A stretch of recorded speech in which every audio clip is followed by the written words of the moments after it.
Hello दोस्तों। Good morning. कैसे हो आप लोग सब? जो हम लोगों का लास्ट लेक्चर था उसमें हम लोगों ने अपना एक न्यू चैप्टर शुरू किया है, फंडामेंटल राइट्स। तो लास्ट लेक्चर में हम लोगों ने फंडामेंटल राइट्स का एक ओवरव्यू लिया है, एक ब्रॉड आइडिया लिया है। जो आज का हम लोगों का लेक्चर है इसमें हम लोग इस चैप्टर को डिटेल में समझेंगे। तो चलिए शुरू करते हैं। देखिए, फंडामेंटल राइट्स हैं, इसका मतलब क्या होता है? राइट्स का मतलब होता है अधिकार। और फंडामेंटल राइट्स का फिर क्या मतलब हुआ? मूलभूत अधिकार। आप इसकी डेफिनेशन में ये कह सकते हैं कि fundamental rights are those essential rights which are necessary for the overall development of the person।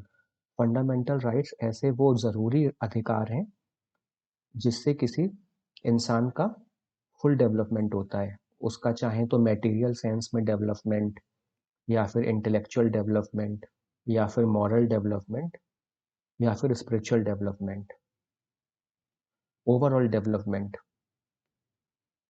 Fundamental rights are the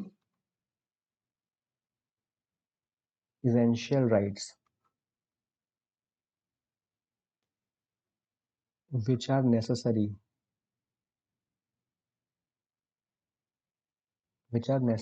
for the overall development। overall development. Overall development में उसका मटेरियल डेवलपमेंट हो, intellectual development, moral development, spiritual development. तो fundamental rights are the most essential rights which are necessary for the overall development of the person। तो ये तो आप इसकी definition हो गई। फंडामेंटल राइट्स जो हैं वो हमारे कॉन्स्टिट्यूशन में आर्टिकल नंबर 12 से लेके आर्टिकल नंबर 35 तक बताए गए हैं। और जो पार्ट है वो है part number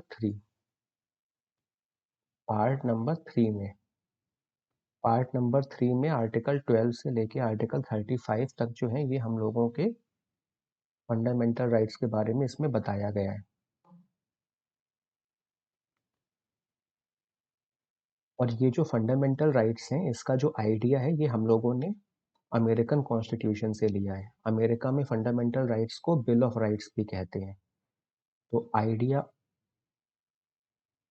of fundamental rights borrowed from the American Constitution। American constitution. America में फंडामेंटल राइट्स को बिल ऑफ राइट्स कहते हैं। तो हम लोगों ने फंडामेंटल राइट्स का जो आइडिया है वो अमेरिका से लिया है।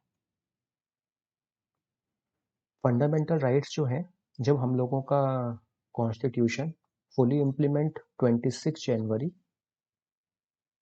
1950 को हम लोगों का जो कॉन्स्टिट्यूशन है वो फुली इम्प्लीमेंट हुआ था।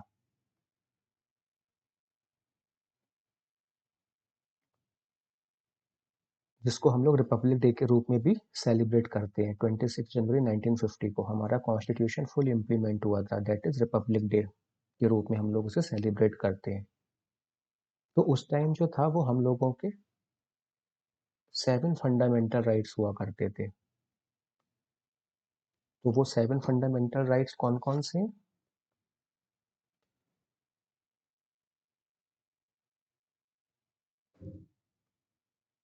राइट टू इक्वेलिटी, ये जो है ये आर्टिकल 14, 15, 16, 17 एंड 18 आर्टिकल में इसके बारे में बताया गया है। देन राइट टू फ्रीडम, ये जो आर्टिकल है ये है 19, 20, 21 एंड 22। इसमें राइट टू फ्रीडम के बारे में बताया गया है। तीसरे जो राइट है वो है right against exploitation. Right against exploitation जो है वो आर्टिकल 23 एंड 24 में इसके बारे में बताया हुआ है।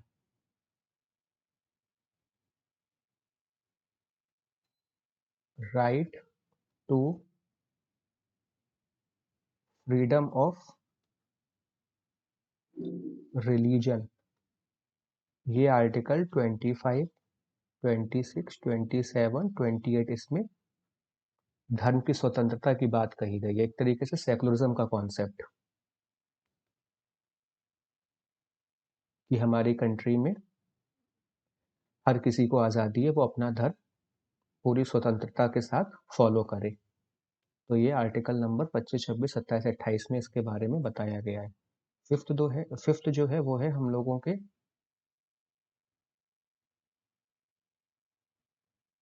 Cultural and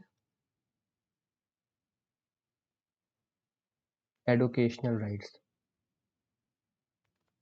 cultural and educational rights ये माइनॉरिटीज़ को मिले हुए हैं, और माइनॉरिटीज़ हमारे कॉन्स्टिट्यूशन में दो टाइप की बताई गई हैं, एक तो रिलीजियस माइनॉरिटी और दूसरा लैंग्वेज के बेस पे लिंग्विस्टिक माइनॉरिटी। तो हमारे कॉन्स्टिट्यूशन में माइनॉरिटीज़ दो बताई गई हैं, एक तो लैंग्वेज के बेस पे लिंग्विस्टिक माइनॉरिटी एंड रिलीजन के बेस पे रिलीजियस माइनॉरिटी। और कल्चरल एजुकेशनल राइट्स जो है इनका जो आर्टिकल है वो है 29 एंड 30, इसमें इनके बारे में बताया गया है। देन हम लोगों का पहले जो था वो राइट टू प्रॉपर्टी भी हम लोगों का फंडामेंटल राइट हुआ करता था। राइट टू प्रॉपर्टी, इसका क्या था, ये आर्टिकल नंबर 31 में आता था, लेकिन 44th constitutional amendment act 44th constitutional amendment act 1978 में जो हमारी पार्लियामेंट है उसने राइट टू प्रॉपर्टी को फंडामेंटल राइट से रिमूव कर दिया। Right to property removed. 44th constitutional amendment act 1978, इस अमेंडमेंट के थ्रू हमारी पार्लियामेंट ने राइट टू प्रॉपर्टी, जो हम लोगों को संपत्ति का अधिकार था राइट टू प्रॉपर्टी का, वो रिमूव कर दिया। और पार्लियामेंट ने इसको क्या किया, इसको लीगल राइट बना दिया, और इसे कौन से आर्टिकल में डाल दिया, इसको आर्टिकल नंबर 300A में। और अब ये हम लोगों का फंडामेंटल राइट नहीं है राइट टू प्रॉपर्टी, अब ये हम लोगों का लीगल राइट है। और फंडामेंटल राइट जब ये पहले था तो उसका मतलब ये था कि हम लोग अगर राइट टू प्रॉपर्टी हमारा अधिकार ब्रीच होता था या वायलेट होता था तो हम लोग इस अधिकार को बचाने के लिए सुप्रीम कोर्ट डायरेक्ट जा सकते थे। लेकिन अब ऐसा नहीं है, अब ये लीगल राइट है, फंडामेंटल राइट नहीं है। अब क्या है, अगर हमारा राइट टू प्रॉपर्टी जो अधिकार है वो अगर ब्रीच होगा तो हम लोग पहले लोअर कोर्ट जाएंगे, उसके बाद फिर सुप्रीम कोर्ट जाएंगे, डायरेक्ट सुप्रीम कोर्ट नहीं जा सकते इस अधिकार की प्रोटेक्शन के लिए। तो ये हम लोगों का अब लीगल राइट है, ना कि फंडामेंटल राइट। और जो मैंने अभी आपको बात बताई कि फंडामेंटल राइट्स को बचाने के लिए, सेव करने के लिए हमारे कॉन्स्टिट्यूशन ने हमें ये हक दिया है कि हम लोग डायरेक्ट सुप्रीम कोर्ट जा सकते हैं, जो एक अपने आप में फंडामेंटल राइट है। और वो हम लोगों का क्या है, right to constitutional constitutional remedies, ये आर्टिकल नंबर 32 है। अगर आप पूरे कॉन्स्टिट्यूशन में देखेंगे तो आप कह सकते हैं ये आर्टिकल नंबर 32 सबसे ज़्यादा इम्पोर्टेंट आर्टिकल है। अंबेडकर जी ने भी इस आर्टिकल को heart and soul of the constitution कहा है।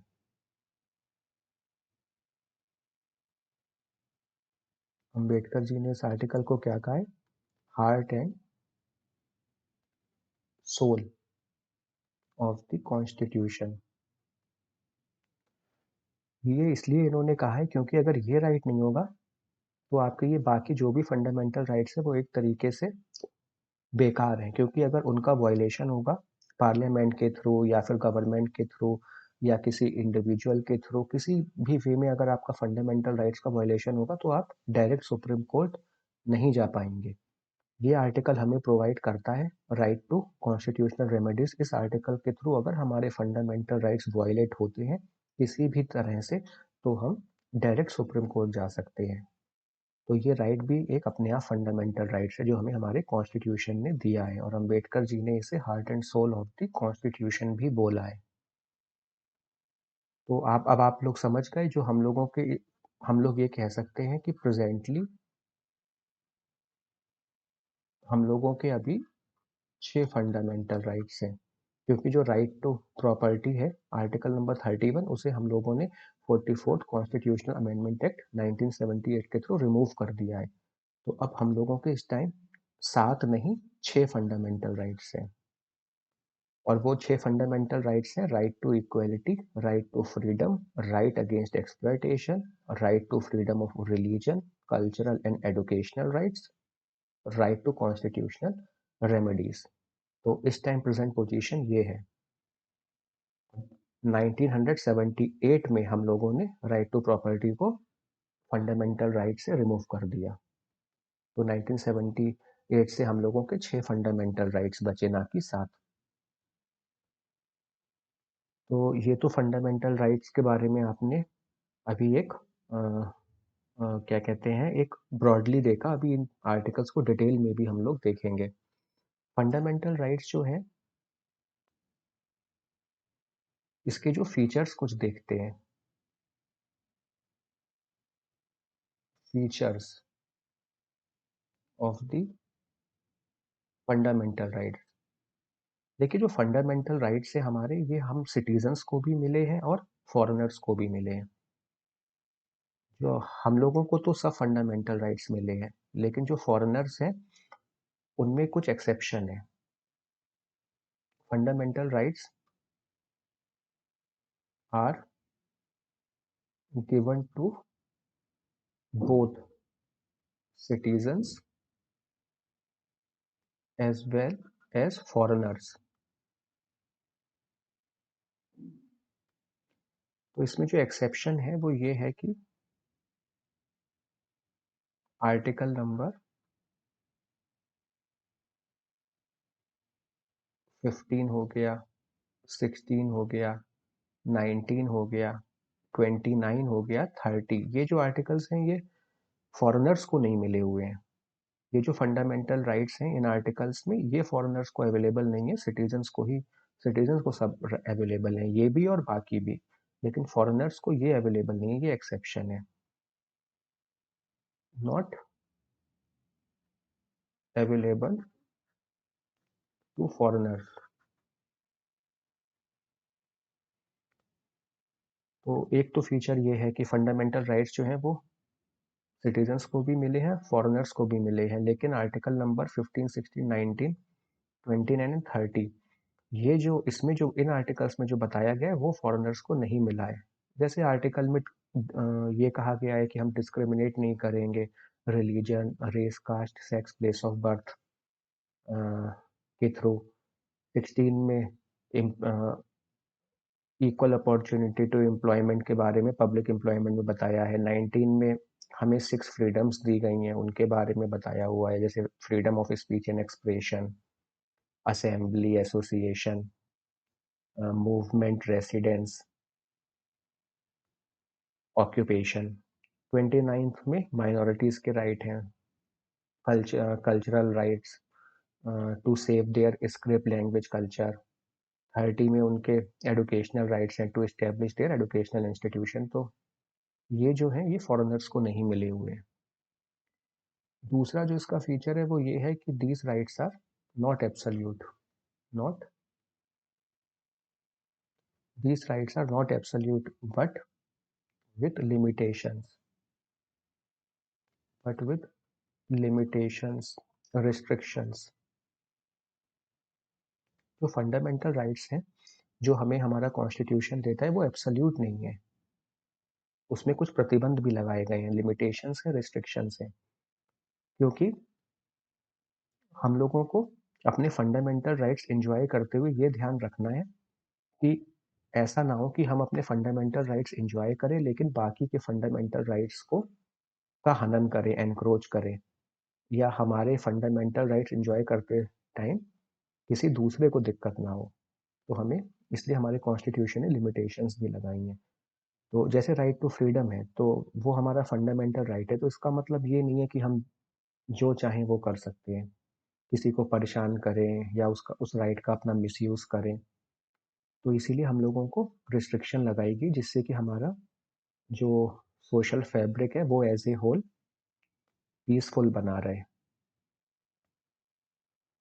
इंडिविजुअल जो लोग हैं, पर्सन है, उन्हें अपने ऐसे इस हिसाब से अपने राइट्स को एंजॉय करना है कि किसी और के जो राइट है वो ब्रीच ना हो। तो फंडामेंटल राइट्स को एंजॉय करते हुए एक सोशल फैब्रिक मेंटेन करना है, सोशल कंट्रोल जो है वो भी ज़रूरी है। तो ये इसलिए कुछ लिमिटेशंस भी लगाई गई हैं। तीसरा जो है, जो फंडामेंटल राइट्स है वो परमानेंट नहीं है, not permanent, sacrosanct means permanent. Fundamental rights are not permanent, इनको हम चेंज भी कर सकते हैं या फिर एब्रोगेट भी कर सकते हैं कॉन्स्टिट्यूशनल अमेंडमेंट के through. Can be repealed, changed through constitutional amendment act. Constitutional amendment act, अगर हम संविधान में हमारी पार्लियामेंट चेंज करके इन राइट्स को बदल भी सकती है। और जो कॉन्स्टिट्यूशनल अमेंडमेंट है वो आर्टिकल नंबर 368 में उसके बारे में बताया गया है। इस आर्टिकल का यूज करते हुए अंडर आर्टिकल 368 इस आर्टिकल के तहत हम लोग अपने फंडामेंटल राइट्स को, जो हमारी पार्लियामेंट है वो फंडामेंटल राइट्स को कर्टेल भी कर सकती है, रिपील कर सकती है, चेंज कर सकती है, एब्रोगेट भी कर सकती है। लेकिन हाँ ये है कि पार्लियामेंट को पार्लियामेंट हमारा फंडामेंटल राइट से हमारे कॉन्स्टिट्यूशन में उतना ही चेंज कर सकती है कि जिससे उसका बेसिक स्ट्रक्चर डिस्टर्ब ना हो। जो हमारे कॉन्स्टिट्यूशन के एसेंशियल फीचर्स हैं, बेसिक स्ट्रक्चर है, जो बेसिक स्ट्रक्चर डॉक्ट्रिन जो है, basic structure basic structure doctrine, ये मैंने आपको बताया था प्रियम्बल में भी। बेसिक स्ट्रक्चर डॉक्ट्रिन जो है ये केशव नंदा भारती केस में सुप्रीम कोर्ट ने ये हमें इसके बारे में बताया था कि आप पार्लियामेंट अंडर आर्टिकल 368 के तहत हमारे कॉन्स्टिट्यूशन में जो चाहे बदलाव कर सकती है, लेकिन वो कोई ऐसा बदलाव नहीं कर सकती है जो हमारे कॉन्स्टिट्यूशन का मूलभूत ढांचा ही बदल दे। जो उसके एसेंशियल फीचर्स है, फंडामेंटल फीचर्स हैं, बेसिक फीचर्स है, बेसिक स्ट्रक्चर है जो हमारे कॉन्स्टिट्यूशन का, वो चेंज पार्लियामेंट नहीं कर सकती। तो ये पार्लियामेंट में 1973 में 1973 में केशव नंदा भारती केस में सुप्रीम कोर्ट ने अपना ये जजमेंट दिया था कि हमारी पार्लियामेंट को बेसिक स्ट्रक्चर कॉन्स्टिट्यूशन का नहीं बदल सकती। तो इसीलिए अंडर आर्टिकल 368 में पार्लियामेंट हमारे फंडामेंटल राइट्स को चेंज कर सकती है, बट वो इतना नहीं बदल सकती कि उसका बेसिक स्ट्रक्चर ही खत्म हो जाए। जो हमें बेसिक फंडामेंटल राइट्स हैं उन्हें वो नहीं बदल सकती पार्लियामेंट।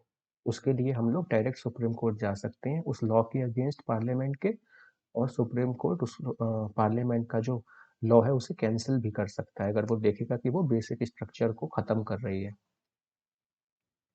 फिर हम लोग जो है फंडामेंटल राइट्स जो है वो जस्टिसिएबल है। अभी तक हम लोग मैं आपको डायरेक्ट बता रहा हूँ कि हम लोग डायरेक्ट सुप्रीम कोर्ट जा सकते हैं। तो इसका मतलब यही है कि फंडामेंटल राइट्स आर जस्टिसिएबल, मतलब article number 32 right to constitutional remedies, मतलब अगर हम लोगों के फंडामेंटल राइट्स पार्लियामेंट वायलेट करती है या किसी भी वे में वायलेशन होता है तो हम डायरेक्ट सुप्रीम कोर्ट जा सकते हैं। तो जुडिशियल रेमेडी हम लोगों का फंडामेंटल अधिकार है। जुडिशियल रेमेडी डायरेक्ट हम सुप्रीम कोर्ट जा सकते हैं, जस्टिसिएबल राइट्स है। आप आगे पढ़ेंगे जैसे हम लोगों के जो फंडामेंटल ड्यूटीज हैं और जो हमारे directive principles of state policy हैं वो जस्टिसिएबल नहीं है। अगर उनका कोई हनन होता है, कुछ एनक्रोचमेंट होता है, तो हम डायरेक्ट सुप्रीम कोर्ट नहीं जा सकते। पहले हम लोग ऑर्डिनरी नीचे के सबऑर्डिनेट कोर्ट में जाएंगे, उसके बाद सुप्रीम कोर्ट जा सकते हैं अपील के थ्रू। डायरेक्ट सुप्रीम कोर्ट नहीं जा सकते, लेकिन फंडामेंटल राइट्स में हम सुप्रीम कोर्ट डायरेक्ट जा सकते हैं अंडर आर्टिकल 32। फिर फंडामेंटल राइट्स जो हैं ये सेल्फ एग्जीक्यूटरी है। सेल्फ एग्जीक्यूटरी फंडामेंटल राइट्स जो हैं ये हम लोगों के ऑटोमेटिक इम्प्लीमेंट हो जाते हैं। ज़रूरी नहीं है कि पार्लियामेंट कोई लॉ बनाए तभी हमारे सब फंडामेंटल राइट्स इम्प्लीमेंट होंगे। हाँ, लेकिन ऐसे कुछ राइट्स ज़रूर हैं जिसमें पार्लियामेंट ने लॉ बना के उन्हें इम्प्लीमेंट किया है। जैसे हम लोगों का आर्टिकल नंबर 17 है जो एबोलिशन ऑफ अनटचेबिलिटी की बात करता है, छुआछूत को ख़त्म करने की बात करता है, एबोलिशन ऑफ अनटचेबिलिटी। तो इसके लिए पार्लियामेंट ने लॉ बनाया है, सिविल राइट्स एक्ट 1955। तो ये अनटचेबिलिटी को एबॉलिश करता है, सिविल राइट्स एक्ट 1905। तो आर्टिकल 17 जो है उसमें पार्लियामेंट ने लॉ बना के इस एक्ट को इम्प्लीमेंट कराए, इस आर्टिकल को। तो आप ये कह सकते हैं कि हमारे ज़्यादातर फंडामेंटल राइट्स जो हैं वो ऑटोमेटिक इम्प्लीमेंट हो जाएंगे, उसके लिए ज़रूरी नहीं है पार्लियामेंट लॉ बनाए। लेकिन हाँ, कुछ ऐसे आर्टिकल हैं जिनके लिए पार्लियामेंट ने लॉ बना के उन्हें इम्प्लीमेंट किया है। जैसे आर्टिकल 17 है, ऐसे ही आर्टिकल नंबर 23 है। आर्टिकल नंबर 23 कहता है प्रोहिबिशन इन ह्यूमन ट्रैफिकिंग। जो अभी ह्यूमन ट्रैफिकिंग होती है या फिर जो चाइल्ड लेबर है उनको भी हमें प्रोहिबिट करना है, रोकना है। Prohibition of trafficking in human beings and child labour, तो उसके लिए भी पार्लियामेंट ने लॉ बनाया है। ऐसे ही आर्टिकल नंबर 24 है कि हम चिल्ड्रंस को किसी फैक्ट्री या हैजार्डस काम में नहीं एम्प्लॉय कर सकते हैं। जो अंडर 14 ईयर्स के चिल्ड्रन हैं हम उन्हें किसी भी तरीके से उनसे हैजार्डस काम या फैक्ट्रीज में काम नहीं करा सकते। तो इसके लिए भी पार्लियामेंट ने लॉ बनाया है। सेल्फ एग्जीक्यूटरी हो गए फंडामेंटल राइट्स। फंडामेंटल राइट्स जो है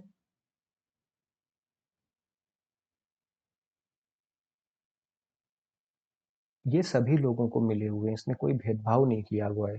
fundamental rights are available to all person without any discrimination.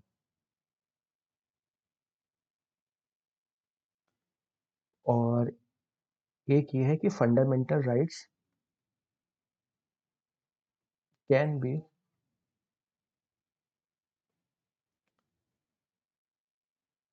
Fundamental rights are suspended.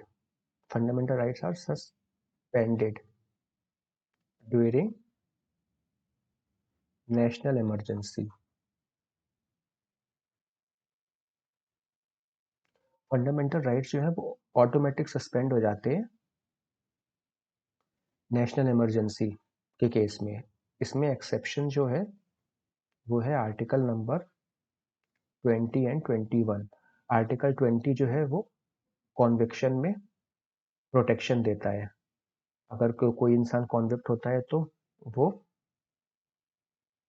Court में अपील कर सकता है, हायर कोर्ट्स में अपील कर सकता है अपने प्रोटेक्शन के लिए। तो कॉन्विक्शन इन प्रोटेक्शन ये आर्टिकल 20 एंड 21 जो है वो राइट टू लाइफ की बात करता है, राइट टू लाइफ। तो ये जो आर्टिकल्स हैं ये सस्पेंड नहीं होते हैं नेशनल इमरजेंसी अगर कहीं लगी हमारे अगर जब लगती है, लेकिन बाकी जो हमारे फंडामेंटल राइट्स हैं वो सस्पेंड हो जाते हैं। आर्टिकल नंबर जो 19 है वो freedom of speech and expression, freedom of speech and expression की बात करता है। उसमें हमारे 6 चीजें बताई गई हैं। Freedom of speech and expression, assembly, association, movement, residence, occupation. तो इसके बारे में हमारा आर्टिकल 19 बात करता है। तो अगर हम लोगों की इमरजेंसी एक्सटर्नल इमरजेंसी है जो वॉर और एक्सटर्नल एग्रेशन के ऊपर बेस है, तो ये आर्टिकल सस्पेंड होगा। और अगर इंटरनल इमरजेंसी है जिसे हम आर्म्ड रिबेलियन भी बोलते हैं, तो उसमें ये आर्टिकल सस्पेंड नहीं होगा। वो इमरजेंसी के चैप्टर में आप डिटेल में पढ़ेंगे। नेशनल इमरजेंसी में भी दो चीज़ें हैं। नेशनल इमरजेंसी 3 टाइप से लगाई जा सकती है: war, external aggression and armed rebellion. तो वॉर और एक्सटर्नल एग्रेशन एक्सटर्नल इमरजेंसी में आते हैं और इंटरनल इमरजेंसी में आर्म्ड रिबेलियन आता है। तो एक्सटर्नल इमरजेंसी में आर्टिकल 19 सस्पेंड हो जाएगा, बट आर्म्ड रिबेलियन जो इंटरनल इमरजेंसी है उसमें सस्पेंड नहीं होगा ये आर्टिकल।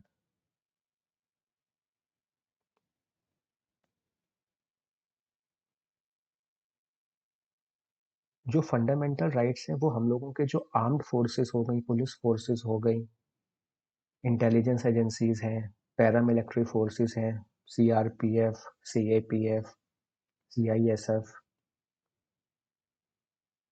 आर्मी, नेवी, पुलिस, इन सब के जो फंडामेंटल राइट्स है वो पार्लियामेंट रिस्ट्रिक्ट कर सकती है या फिर एब्रोगेट भी कर सकती है अंडर आर्टिकल 33 के तहत। अंडर आर्टिकल 33 के तहत पार्लियामेंट इन ये जो फोर्सेस हैं इनके फंडामेंटल राइट्स को रिस्ट्रिक्ट कर सकती है, ख़त्म कर सकती है। क्योंकि ये किस लिए कर सकती है कि ये लोग अपनी ड्यूटी अच्छे से करें, कोई डेरेलिक्शन ऑफ ड्यूटी ना हो, ड्यूटी में किसी भी टाइप का इनडिसिप्लिन ना हो।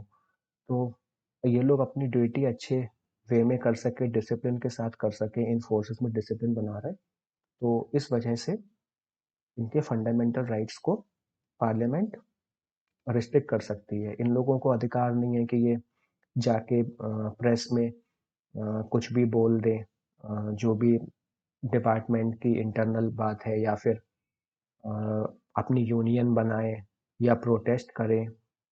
तो इसलिए इन सब के जो ये फंडामेंटल राइट्स हैं, डिसिप्लिन बना रहे इन फोर्सेस में, इसीलिए इनके फंडामेंटल राइट्स पार्लियामेंट रिस्ट्रिक्ट कर सकती है।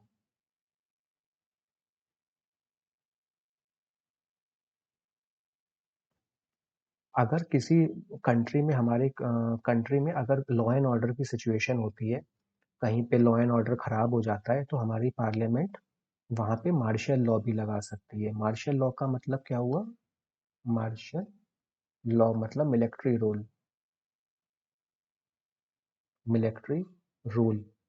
यह आर्टिकल नंबर 34 में इसके बारे में बताया गया है।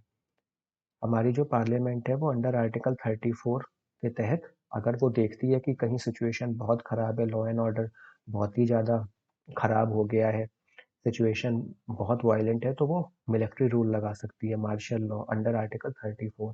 और अगर किसी भी एरिया में अगर मार्शल लॉ लगेगा, तो वहाँ के जो सिटीजन्स हैं उनके फंडामेंटल राइट्स को पार्लियामेंट रिस्ट्रिक्ट कर सकती है।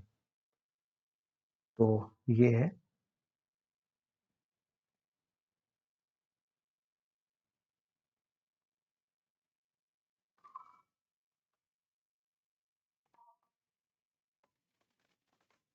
फंडामेंटल राइट्स जो है वो हम लोगों को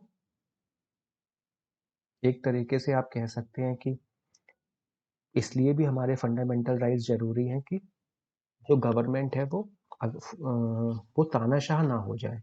ऐसा ना हो कि देखिए, हमारे कॉन्स्टिट्यूशन में ये प्रोविज़न है कि वही पार्टी गवर्नमेंट बनाती है जो जिसकी पार्लियामेंट में मेजॉरिटी होती है। तो अगर उसकी पार्लियामेंट में मेजॉरिटी है, तो वो जो चाहे वो लॉज पास करा सकती है, क्योंकि उसके एमपीज़ वहाँ पे ज़्यादा हैं लोकसभा में और राज्यसभा में। तो उस चीज़ को रोकने के लिए फंडामेंटल राइट्स बहुत इंपॉर्टेंट है कि गवर्नमेंट जो है वो तानाशाह ना हो जाए। ऐसा ना हो कि वो पावर में है, उसके एमपीज़ ज़्यादा हैं, मेजॉरिटी में है, तो वो जो चाहे वो एक्शन सिटीजन्स के अगेंस्ट ले सके। तो इस चीज़ के लिए भी जो हमारा सुप्रीम कोर्ट है वो निगरानी करता है। तो सुप्रीम कोर्ट को फंडामेंटल राइट्स का गारंटर और प्रोटेक्टर भी कहा जाता है। Supreme Court is a guarantor and protector of our fundamental rights. ऐसे ही लेजिस्लेचर के लिए भी फंडामेंटल राइट जो है वो हमें लेजिस्लेचर के अगेंस्ट भी दिए गए हैं कि अगर कहीं कोई बिल ऐसा है जो पूरी पार्लियामेंट पास कर देती है, जो लेजिस्लेटिव यूनियन गवर्नमेंट की जो लेजिस्लेटिव विंग है, अगर लेजिस्लेचर कोई ऐसा लॉ पास कर देता है जो फंडामेंटल राइट्स ऑफ सिटीजन्स को ब्रीच करता है, एनक्रोच करता है, तो भी हम लोग डायरेक्ट सुप्रीम कोर्ट जा सकते हैं और सुप्रीम कोर्ट उस लॉ को नल एंड वॉइड घोषित कर सकता है। उस लॉ को सुप्रीम कोर्ट स्ट्रक डाउन कर सकता है जो सिटीजन्स के फंडामेंटल राइट्स को एनक्रोच करते हैं या फिर वायलेट करते हैं। तो ठीक है फ्रेंड्स, आज हम लोगों ने फंडामेंटल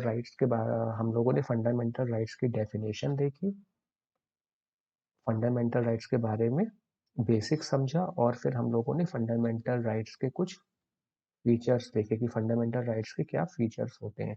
अब नेक्स्ट लेक्चर में हम लोग फंडामेंटल राइट्स के जो आर्टिकल्स हैं इनसे इन्हें प्रॉपर देखेंगे। जैसे आर्टिकल नंबर, हमारे फंडामेंटल राइट्स जो है वो आर्टिकल 12 से लेके आर्टिकल 35 तक है।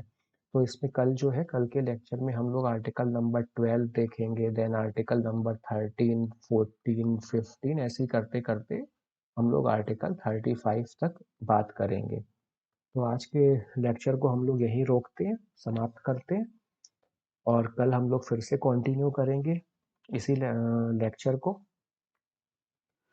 तो आप लोग भी अपना ध्यान रखिए। कोई भी अगर आप लोगों को डाउट हो तो आप कमेंट बॉक्स में मुझे बता सकते हैं, और अपना लव कोऑपरेशन हमेशा बनाए रखिएगा। कोई भी सजेशन या फीडबैक है तो वो भी आप मुझे कमेंट सेक्शन के थ्रू बता सकते हैं। मैं उस चीज़ पे पूरा वर्क करूँगा और आपकी प्रॉब्लम को रिजॉल्व करने की पूरी कोशिश करूँगा। आप लोग भी अपना ध्यान रखिए, and thank you very much. Thank you.